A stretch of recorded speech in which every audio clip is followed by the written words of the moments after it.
is from Thomas Wevers from Schmidt Sciences, where he is a one of the program managers and is working on the Schmidt Observatory system. Thomas, of course, is an astrophysicist by training. Got his PhD in the Netherlands, if I remember right, and was at ESO and Space Telescope and several other places. Worked on time domain astrophysics and accretion disks and white dwarfs and many, many other things. As if memory serves, it has been a while since we've chatted about all the stuff that you've done, Thomas. But that was just a quick intro. And today he'll be telling us about the new Eric and Wendy Schmidt Observatory system that has four impressive facilities that are part of it: Argus, LFAST, the Lazuli Space Telescope, and the DSA, and how these all fit together and will work for time domain and multi-messenger astrophysics. So, Thomas, please take it away. Yeah, thanks, Gautam, for the introduction, and thanks for the opportunity to present this observatory system. So I thought I'd start with a short overview of what is Schmidt Sciences, because probably not everyone knows about the broader philanthropy that the Astrophysics and Space Center is a part of. And then I'll go into all of the observatories. I like to just do a little pause after every observatory so that, if there are questions that are directly related to that, we can address them immediately. And if there are, overarching questions, we can answer them at the end. Let's see. Okay, so the Schmidt Observatory System is an effort by Schmidt Sciences, a philanthropic foundation funded by Eric and Wendy Schmidt, to design, build, and operate new astronomical observatories, both on the ground and in space. And the philosophy behind kind of all of these projects is that they have a modular design where you can really break the cost scaling curve through rapid development of typically commercially off-the-shelf components, put those together, and then have an equivalent of the large observatory system, the large observatories that we know.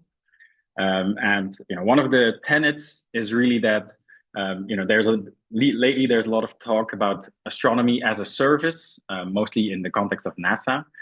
So we also see ourselves and our observatory system as astronomy as a service to the community.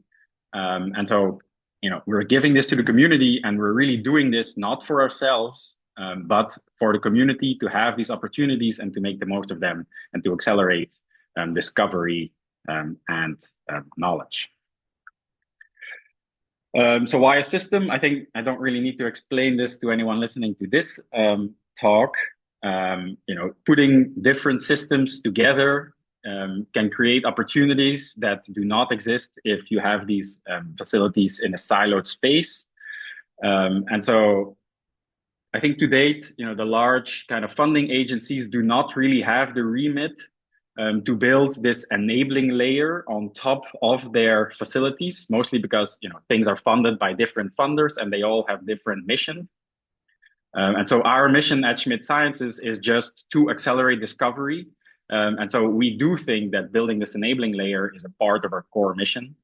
So not just building these individual systems, but really bringing them together and opening up that parameter space of discovery and knowledge that would not exist without it.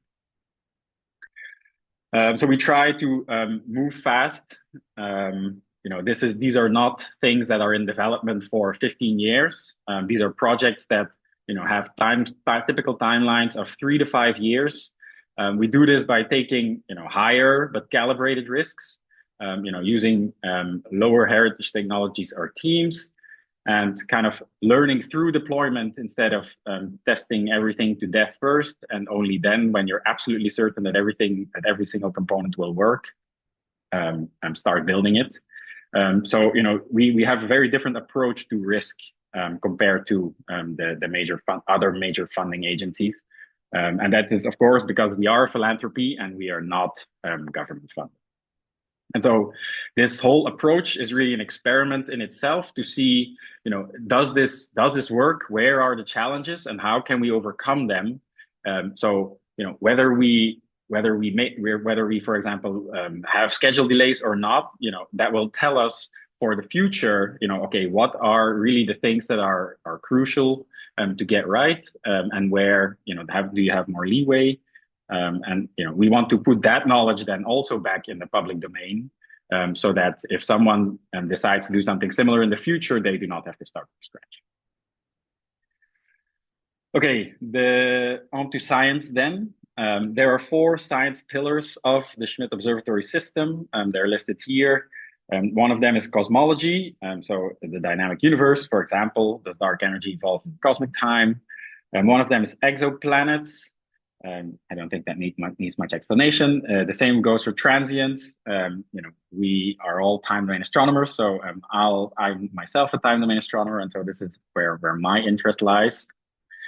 Also, kind of exploring the unknown.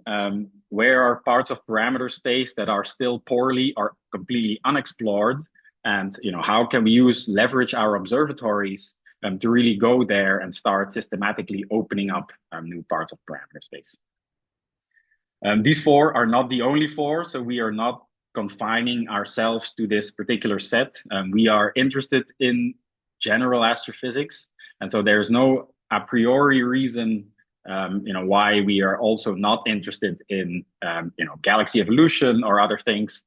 We are just generally interested in high impact science. Okay, so let's just dive into the observatories. I'll start with the one that I think people will be most interested in, especially now that Rubin alerts have started just a few weeks ago, giving everyone kind of a flavor of what that's like. So with that in mind, please, okay, I have an overview slide first. Okay, Gotham already nicely introduced. We have DSA, which is a radio array. I'll talk more about it later. Argus is an optical array. This picture is actually outdated. I'll show you what the actual current design looks like in my talk. So these 2 are discovery machines, really, survey machines. Although DSA also can do pointed observations. LFAST is a modular and scalable spectroscopy facility. So basically, it's a light bucket for spectroscopy. And Lazuli is a space mission. Okay, so Argus first. The Argus array is being developed by a team at the University of North Carolina at Chapel Hill. Nick Law is the PI. And this is co-funded by Alex Gurko and Schmidt Sciences. So here is what the current design of the Argus array actually looks like. So you have 1,200 small telescopes, plane wave telescopes, that are mounted on these cradles. And these 6 cradles here, I think there's 6 or 7, I'm not exactly sure. They move in unison to cover an area of 8,000 square degrees on the sky. So instantaneous field of view, 8,000 square degrees.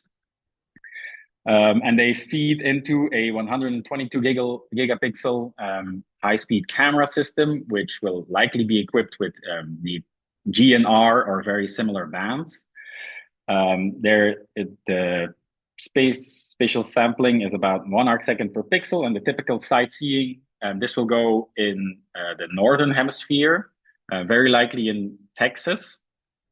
So the typical seeing there is between 1 and 1.5 arcseconds. So this is kind of nicely matched to that sampling. And if you put all of this together, you get an 8-meter class equivalent collecting area.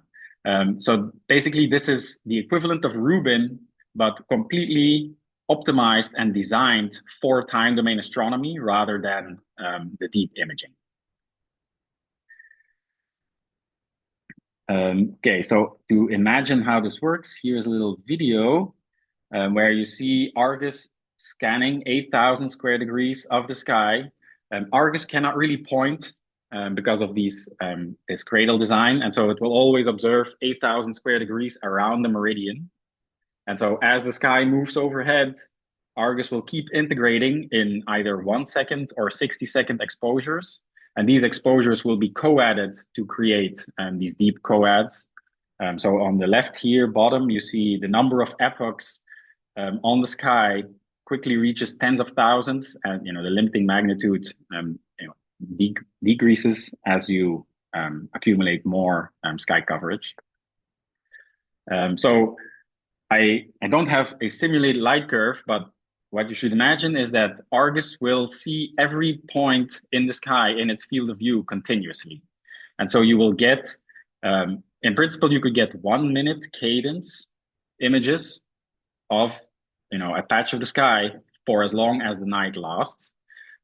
Because this data volume is really large, what we will actually do is co-add these 60-second exposures into 15-minute chunks.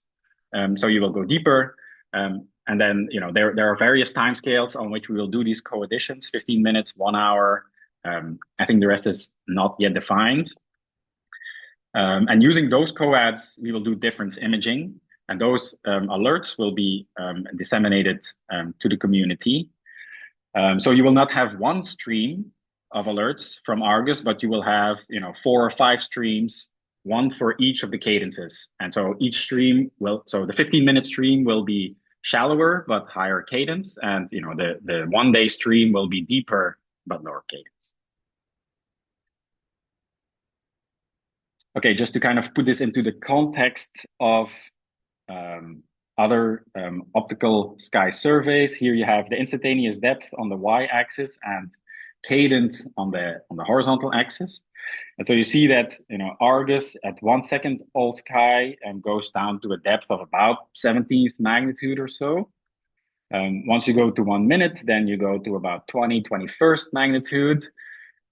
Once you start doing co-ads, 1 hour gets you to between 22nd and 23rd magnitude. 1 day gets you to about 24th magnitude, and then longer cadences reach a similar depth to Rubin in the south. So this is really not only opening up this short time scale parameter space, but also the deep imaging science that you can do with Rubin.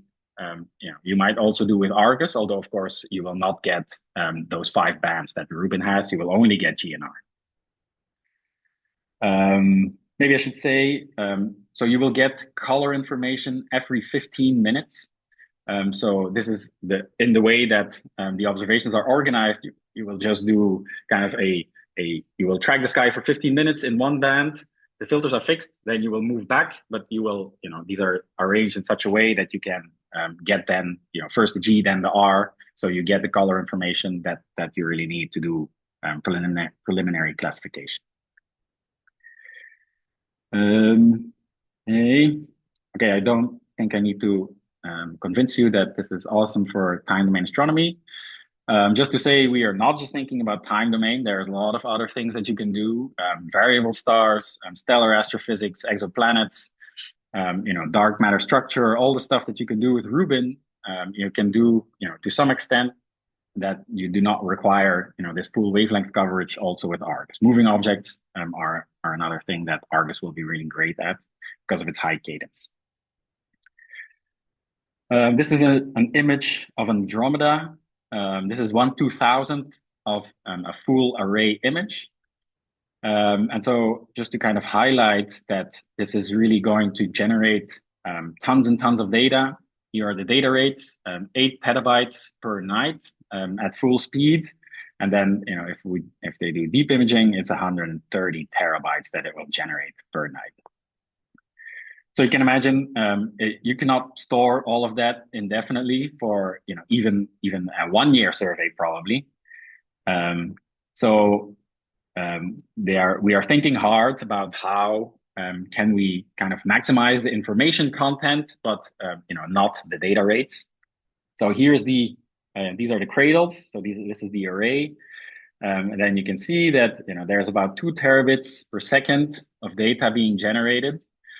This goes into a GPU cluster, so basically just a data center that does real-time analysis, so difference imaging, co-adding, all that stuff. Out of here come multiple alert streams on all those different timescales, and there's a high-speed cache where you keep all the data because if you flag something that is interesting, maybe you really do want that full high resolution, high time resolution data. So if you do those searches fast, then you can still retrieve that before data is compressed into long-term storage, and eventually, all of these data will be publicly available very shortly after being processed through an archive where Schmidt Sciences is also thinking hard about what that will look like. That is still under development. But users then will be able to interact with both this archive as well as the public alert streams. Probably not directly with the streams themselves, but that's also something that we're developing at the moment. Kind of a cool thing is that so every image on the sky is made up of these cells, and so you could select areas where you're like, oh, these 10,000 targets are really interesting for 1 second cadence observations or for 60-second cadence observations. You define those as regions of interest, and you still get the full data at full resolution of those limited regions. So you can think of really investigating like the second timescale behavior of phenomena in this way.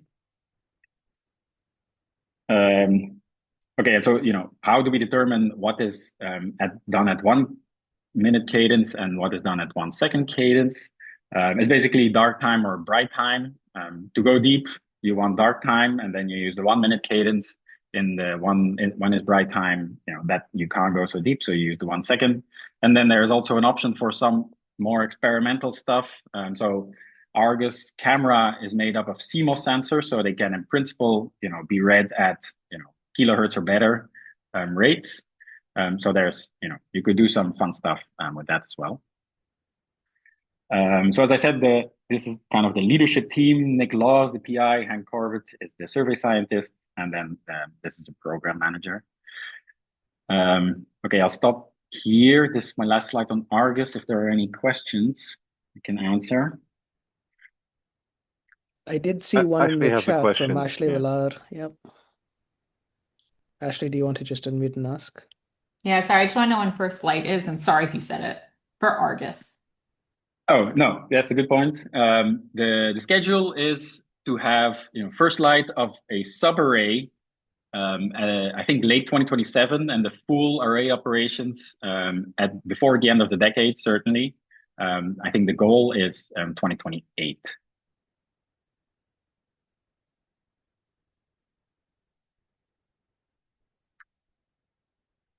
Any other questions before I move on? Oh, can I ask one more? Sorry. Yeah. Are the filters set in stone, GNR? No, they are not. If you have, I think this is what we're gravitating towards, but they are not set in stone. So if there are, strong reasons why they should change, and that is something that we can talk about.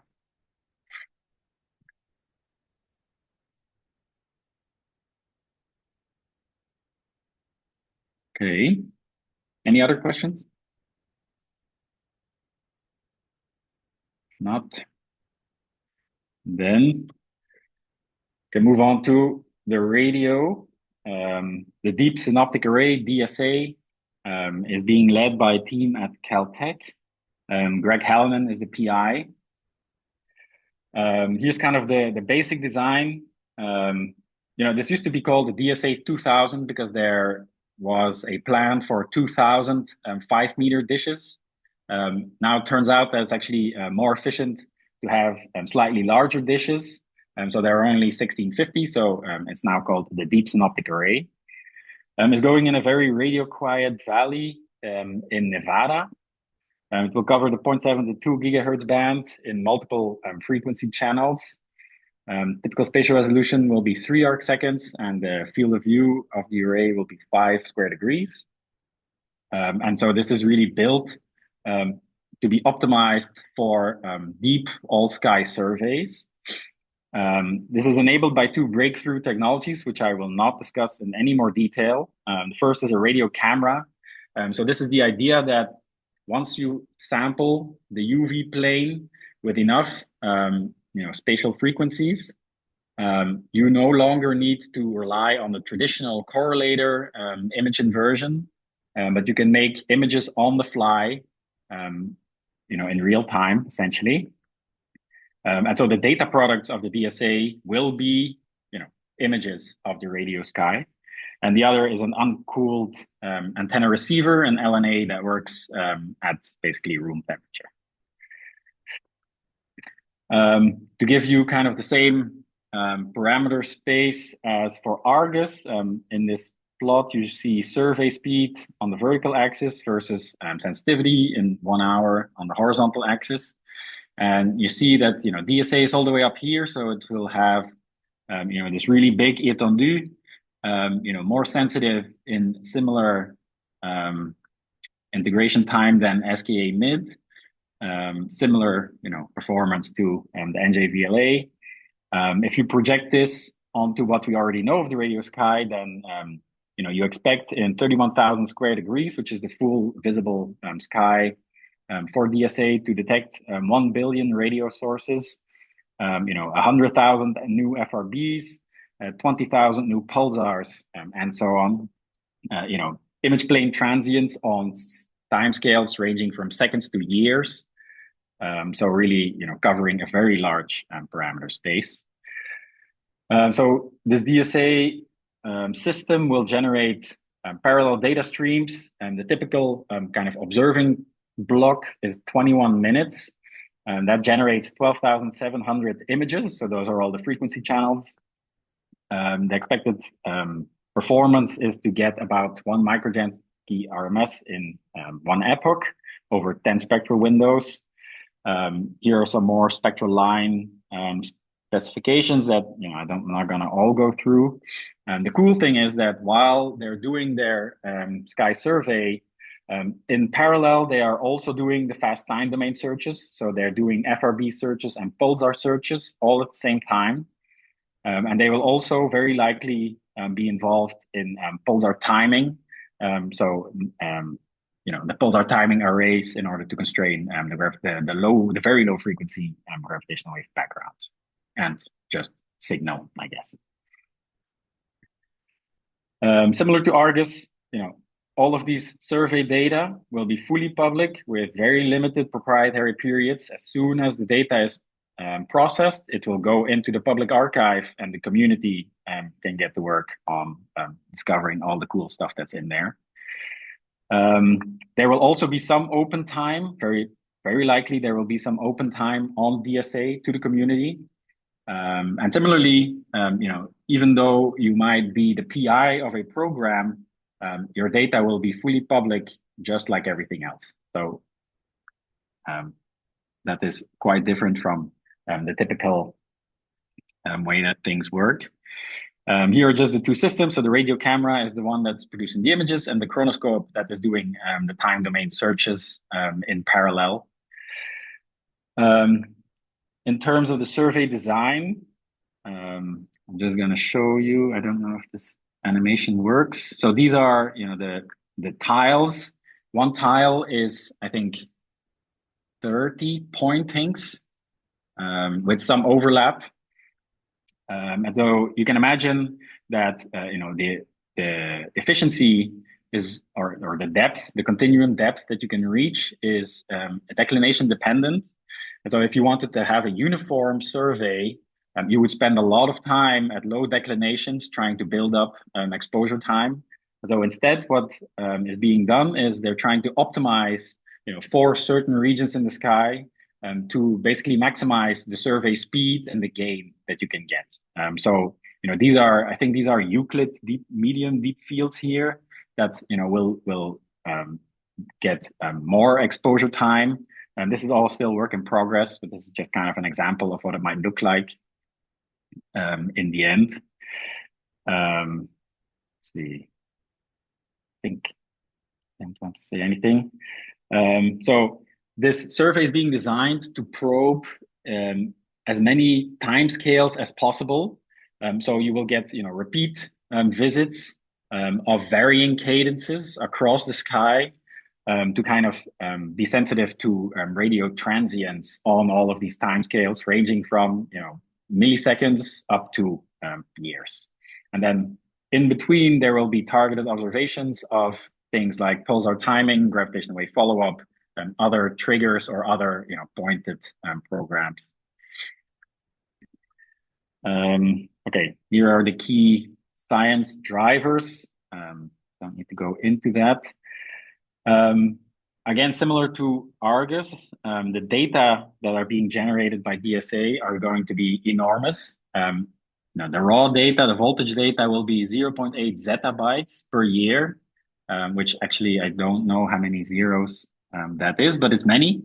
And so how do we make this data publicly available? Again, this is going through the Schmidt archive. That will be kind of the primary point of communication or connection to all of these data. Here's the team is led by Greg Hallen, as I said, and Vikram Ravi is the co-PI, and here you have the rest of the leadership team. This is my last slide on DSA, so we can pause again for questions if there are any. You have a couple in chat from David Shoemaker and Kate Alexander. Yes, greetings. Thanks a lot. Yeah, I can't see the chat. So my question is, right. This is David Shoemaker here. I'm curious if you can say what can NGVLA do that DSA does not. I'm naive. I don't know the field well, but I want to make sure that I understand what other things could be offered by the NGVLA array. Okay, with the caveat that I'm not a radio astronomer, I think the NGVLA will have much better spatial resolution and sensitivity for point sources. Whereas the DSA, with its 3 arcseconds, that is great for all sky surveys. But if you really want to get into the detailed structure of things, I think that is something that NGVLA will be able to do better. But I think there are people in this call, maybe even that could answer this more clearly. Yeah, I'll unmute to ask my question, but I can also, one other thing that NGVLA will do that DSA will not is have frequency coverage. So it goes to much higher frequencies. So depending on your science, that can be very important to have the broad frequency coverage. Thanks, Thomas, for the overview. My question in the chat was, is there a targeted lag time for how long it will take the data to be processed and be publicly available for DSA, just the regular survey data, and or the target of opportunity? I know you said as soon as possible, but being a radio astronomer, I know that there's a lot of data processing challenges there. So I was curious if there's a target timeline, and it's fine if the answer is we don't know yet, but just curious. I'm going to say the target timeline is counted in days, not weeks or months. Okay. And more detailed, I can't say anything more detailed right now, but that is kind of the ballpark, I think. We're hoping, of course, that it's less than a day. But as you say, we have to figure out how to make it work really fast and robust. Yeah, that sounds great. Thank you so much. Okay. Any other questions before I move on?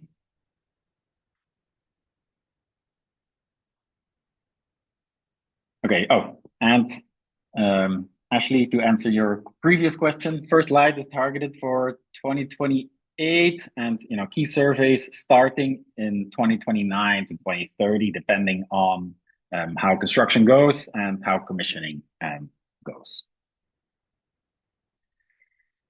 Okay, then moving on to space, the Lazuli Space Observatory this is a slide and a quote by Pete Klupar, who is the engineering executive director, who's worked in space for a long time. Limits are not constraints, but challenges to be overcome. Really, the goal here is to demonstrate, a fast and low cost, between quotes, approach to space science, where we've just had Webb for a few years now, and the next big thing on the horizon, of that same scale is Habitable Worlds Observatory, if it ever comes to be. That 25 year gap is really problematic. And so we're thinking about, okay, how can we do things differently, not of the same scope as those flagship projects, but just kind of access, to space on lower budgets and in shorter timescales. That is the kind of the experimental premise that we're trying to demonstrate with Lazuli. So, if you want to do that, you can't build something that does everything for everyone. So we have a very focused mission scope with 3 instruments that reuse a lot of software and commercial off-the-shelf hardware, proven technologies, and prioritization risk management. So this one is being led internally by teams at Schmidt Sciences. We are working together with commercial partners and other university partners to build some of these components. But the science mission office and the engineering mission office, if you want to call it that, they are all housed inside Schmidt Sciences.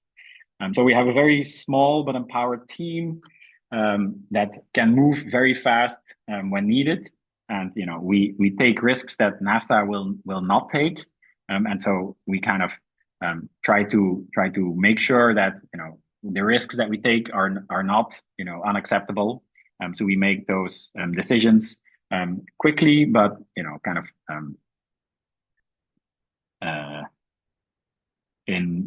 sorry, I lost my train of thought there.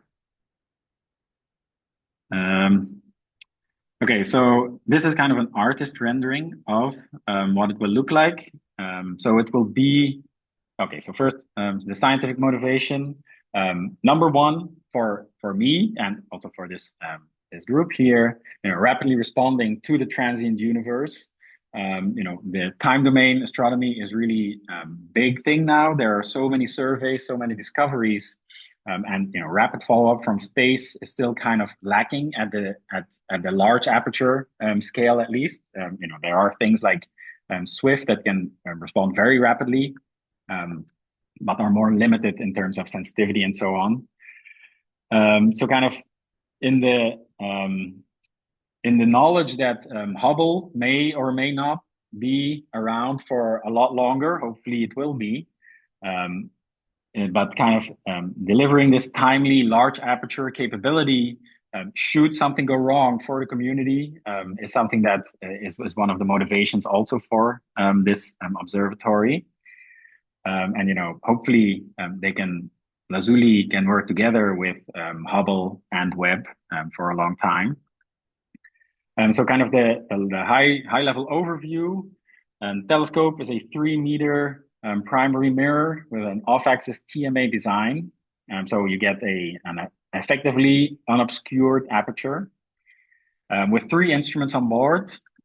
One wide field imager called the Wide Field Context Camera, the WCC, which will deliver diffraction limited imaging at 633 nanometers, is equipped with 23 large format CMOS sensors in a large field of view, but low covering fraction. And I'll come back to that in one of the next slides. And covering essentially the entire optical range that you can do with CMOS sensors, with silicon sensors. So 350 to 1000 nanometers with a suite of broad and narrowband filters. Then there's an integral field spectrograph, which is an H4RG detector. It covers the wavelength range 400 to 1700 nanometers in a single shot with low spectral resolution between 100 and 500. This is wavelength dependent. It will have 2 parallel fields, one narrow field, which has a smaller field of view, but sampled at a smaller plate scale, 40 milliarc seconds per pixel, and then one slightly wider field of view, 4.6 by 8.8 arc seconds, sampled at twice the plate scale.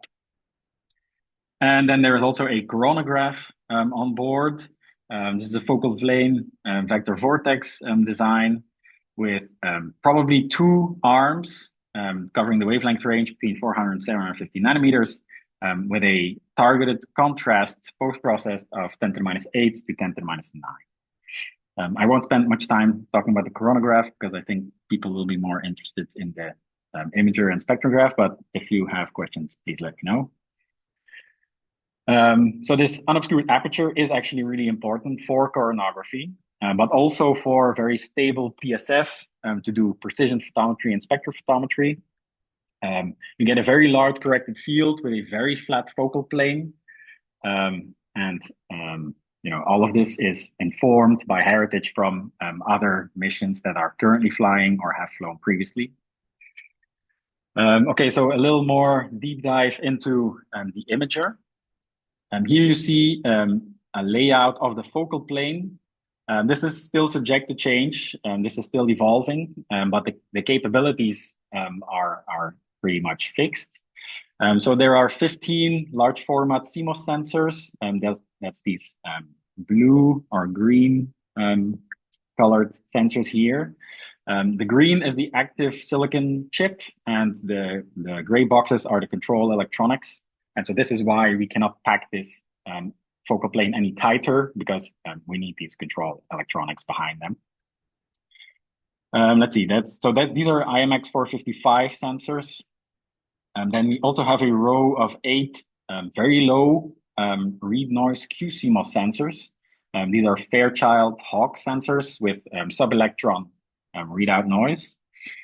The filters cover, as I said, everything from 350 out to 1,000 nanometers. So there's UGRIZ imaging in broadbands. There are white light filters in focus for precision photometry, for example, for exoplanet transits. And there are also, there are defocused, the defocused white light sensors are for the exoplanet transits. And the white light focus sensors are for things like, astrometry, if you want to do really good astrometry. And then there are a number of narrow bands, H-alpha, H-beta, helium-2, oxygen-3, and nitrogen-2, kind of just to support the general science community. Okay, let's see, some numbers. As I said, this diffraction limited, and the PSF is always critically sampled. The sensitivity will give you a signal to noise ratio of 5, for an R equal 25.4, magnitude source in 60 seconds. Because these are CMOS sensors, you can read them out at very high frequencies, at least 200 hertz, and we're hoping up to a kilohertz, in order to do studies of the millisecond variability, so things such as X-ray binary time lags and X-ray binaries, but also counterparts to fast radio bursts at native resolution. And we will also be able to do non-sidereal tracking for moving objects. Okay, then the integral field spectrograph. Here is a kind of optical design. So it uses a prism that then is imaged onto an H4RG detector. Here you see the 2 different fields. And so you have a narrow field up here and then a wide field up here with the 40 and 80 milliarc second sampling. Let's see, the spectral resolution is higher in the blue. It's higher in the blue and lower in the red. This will also be, if everything goes well, the aim is for this also to be diffraction limited. We might not quite reach critically sampled PSF, but will be very close. And has a 1.7 micron cutoff because of the detector, but you will get everything in a single shot. Okay, the coronagraph, I'm not going to spend time on because I'm running a bit behind. So the really cool thing for time domain of this telescope is that it will be dynamically scheduled, and it is being designed from the start for rapid response. By rapid response, there is a requirement to have a time scale from trigger to collecting photons on target in less than 4 hours with a goal of 90 minutes. So this includes all the latencies, both on the ground, slewing, target acquisition, and so on. So with a 3-meter aperture, that is pretty neat for time domain science. Let's see, what else should I say? There will be near continuous ground contact. And so you can do disruptive commanding basically at any time. So you kind of take out a lot of the latency associated with that process. Again, all the data will be publicly available. There will be PI-led programs here, but there will be no proprietary time or very limited proprietary time. Okay, can do many things here. Just some fun examples, which this group might appreciate. Gravitational wave follow-up is obviously one of the exciting things you can do with with an observatory such as this. So I've taken the afterglow of GW 170817. I've shifted it to 600 megaparsecs in this figure here. So the data points is just the actual data shifted in brightness. The solid and dotted lines are some of the models that people have tried to fit to these light curves. And these dashed lines here, horizontal lines, are 5 sigma limiting magnitudes for the imager in 600 seconds, or 10-minute exposures in U, R, G bands.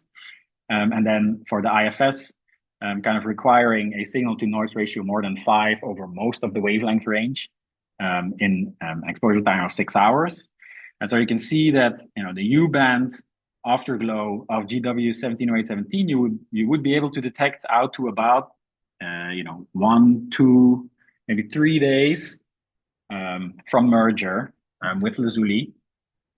You could take spectroscopy up to 100 or 150 hours or so at this signal to noise ratio. So you can really build up this. So you can do both the very early time because of this rapid response. This is 4-hour rapid response here. So the requirement is that we should be faster than that in many cases. So you will be really able to sample the early light curves in the optical and infrared, all in single shot, and then out to 7 to 10 days, build up these spectral sequences. The spectroscopy horizon for the O5 binary neutron star mergers is 1 to 1.5 gigaparsec. So basically, any trigger, any kilonovae that LVK05 finds, you will be able to see with lazuli with both imaging and spectroscopy. Just for fun, to show you kind of some simulated data, Dave Sand sent me some very early spectra of 2 supernovae. One of them is supernova 2023 IXF, which I assume everyone knows here. So here's the original. I've done a simulation with the IFS for an exposure time of 24 minutes. So that's one kind of typical readout ramp of an H4RG detector. And so you can see that the signal to noise is through the roof. Then shifting that, all the way on the right here to 200 megaparsecs, you still get a mean signal to noise ratio of more than 100 in 24 minutes. Here's just kind of a blow up. So this is what lazuli spectra will actually look like. So resampled at the resolution. So you can see that you can just about make out H alpha and nitrogen 2 here, I think. Here's another one, 2021 AEFX. Again, on the left is the original, just about 17th magnitude in this spectrum, and then shifting that to 200 megaparsecs on the right, 22nd magnitude in the G band. In 24 minutes, you get the signal to noise ratio of average 18 over the spectrum. Okay, so just kind of as a summary, I guess, there are exciting opportunities ahead. We are thinking about not just lazuli, of course, we're thinking about this whole framework, this whole system, and how we can integrate all of that. So there will be a single access point for proposals. If you want to do lazuli plus DSA, you will be able to propose for that. If you want to do, Argus is mostly going to be discoveries, but if you want to do lazuli and alfast, you will also be able to do that, right? And so we're trying to make it really easy to use these facilities as a system. And open data policies. So all of these data will be in the public domain very quickly after being taken. Here is a archive link if you want to read more about this. There's also, if you're interested in staying up to date with the evolution of this mission, there's a Google Doc, a Google form. I'll share these slides after the talk, so you can just go on it, click on it, give us your email address, and you will get updates. Or if you have more concrete ideas of getting involved, science cases, capabilities, and those sorts of things, you can leave them all here. And then if we see things that really align with our needs, then we can reach out and see how we can collaborate. Any questions on Lazuli?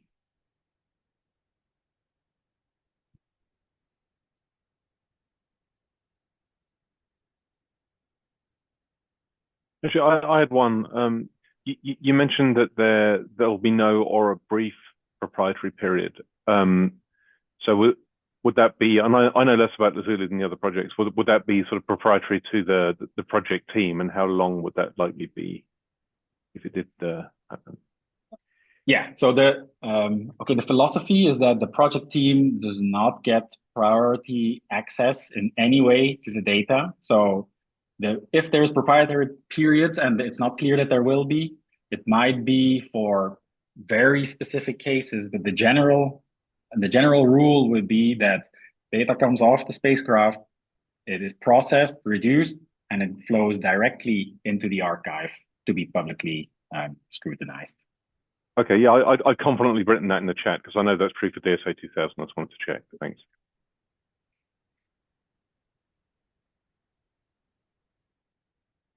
And there is a question from Steve Anderson in the chat asking if you have a launch vehicle identified yet. We are designing for either a relativity launch vehicle or a SpaceX launch vehicle. The current design is compatible with both of those.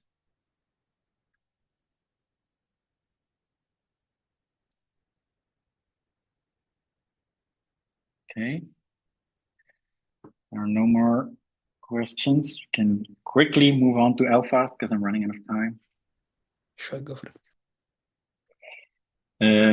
Okay, I'll keep Alpha short. It is the least mature of the projects, so I can actually keep this short. The motivation for this, these are slides by Chad Bender, the PI of LFAST, is that in this figure here, you see telescope cost as a function of aperture size. Currently, all the big facilities are these red and blue dots here, and the question is, okay, how can we bring this cost scaling curve down to somewhere here? So how can we really decrease the cost per unit aperture, essentially? And so they aim to do that through several technological kind of innovations, I would call them. So, slumping glass mirrors, big ones, 75 centimeters or so, very efficiently and very low cost is the idea. Then you put all of those together on a single frame to create a light bucket. Every 75 centimeter telescope will have its own fiber. I think, there's an image here, so you can kind of get a visual representation. So this is one unit telescope here. This is kind of the structure on which there are 20 in a single, 20 in one unit. So they have every telescope has its own little baffle here that can open and close. All the light goes into fibers. Those fibers are then eventually sliced and recombined to feed into a single spectrograph. So one unit is equivalent to 3.5 meter telescope. So for example, WIN telescope, and 10 units would be kind of an equivalent to Keck. You can see, there's no dome or anything. So this reduces, site impact as well as cost by making these mini domes. There's a lot of science. I don't think I need to tell anyone that you can do with a light bucket of spectroscopy. The prototype would be a 3-meter class. And so this is really, would be really cool if we could use some of this, if we decide to operate it for science as a time domain facility, similar to what PESTO and or SOX are doing, right? So kind of collaborative community collaboration and then figuring out, how can we make most efficient use of this time. This is all still under development. What the big facility will look like is also still very much an open question. Is it 10 meters? Is it 20 meters? Is it 15 meters? Is it 5 meters? Is it 4 meters? All of these things, because of the scaling, you can really play around in the parameter space and tailor this to your science goals. So the PIs are Roger Angel and Chad Bender at the University of Arizona, together with this large team building it. Okay, that was very brief about LFAST. I think I'll just quickly run through to the end and then see if there are more questions. Just kind of to bring everything together, there is a lot of shared infrastructure within these facilities that we are trying to abstract to one level higher. So every facility will have its own operations center, but there will be a central observatory system operations center that takes care of the layer that is kind of shared between all of these, including time allocation, scheduling, operations coordination, analysis software, data archives, and research support. So this is really where the system part comes in, to try to make all of these facilities work together to create new opportunities that are not available if you use them as single facilities. So I've talked a lot about hardware, a little bit about software. Of course, we recognize that people and tools and access are really important. I don't have time to go through all of this, but I'll share the slides so you can read that. I just want to make sure that I highlight that we have an open funding call right now called the First Light Awards.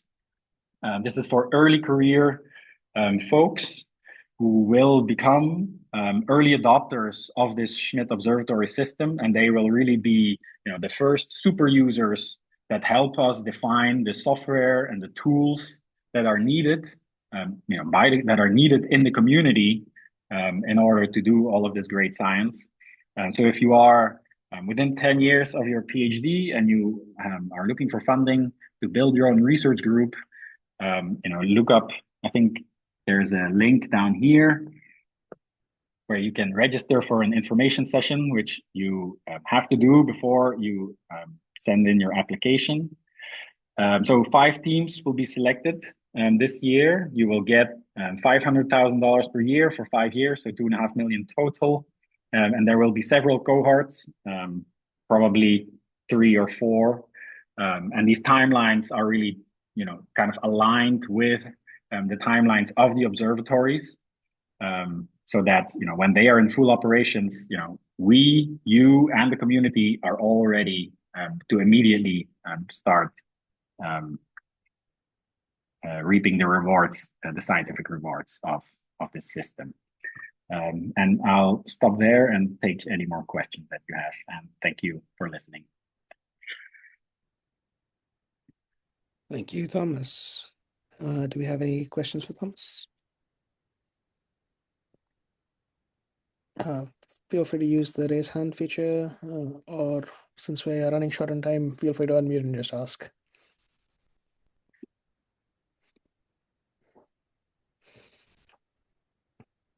There's one from Francisco in chat. It's asking if the locations for the ground-based observatories are defined.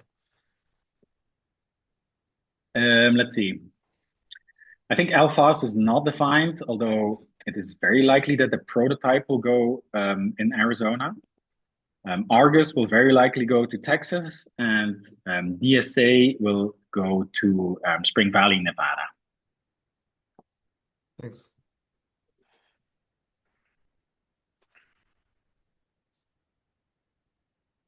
I'm not seeing any other hands for questions. If there aren't, how we typically end these calls is just soliciting any updates that are of general interest to the community. I know of 3. Deep Chatterjee is going to give us one on LIGO IR1. The Alersi team, including Francisco, is going to give us one on the Rubin alerts. And Chris Frommeyer is going to give us one on FOMOS. So, Francisco, since you're already on screen, why don't we start with you? Yeah, let Guillermo talk.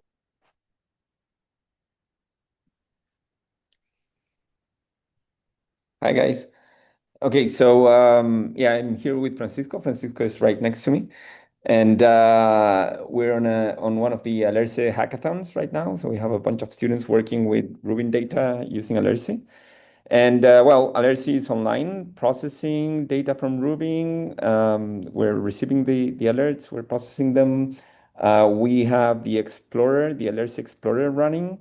So if you want to get access to the data, you can do so through the Explorer. But we also have our APIs publicly available.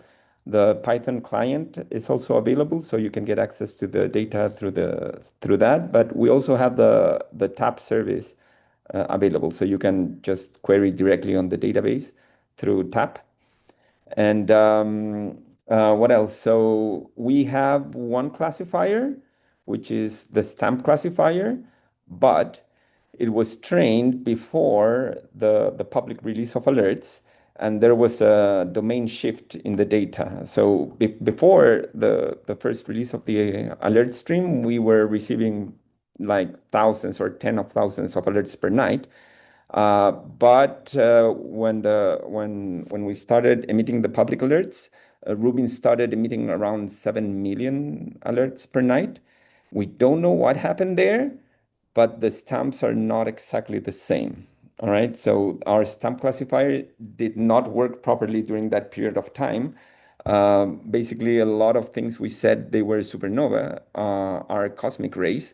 I don't know why there are so many. We're investigating this and we're in touch with Rubin, but there are lots of alerts that have just cosmic rays.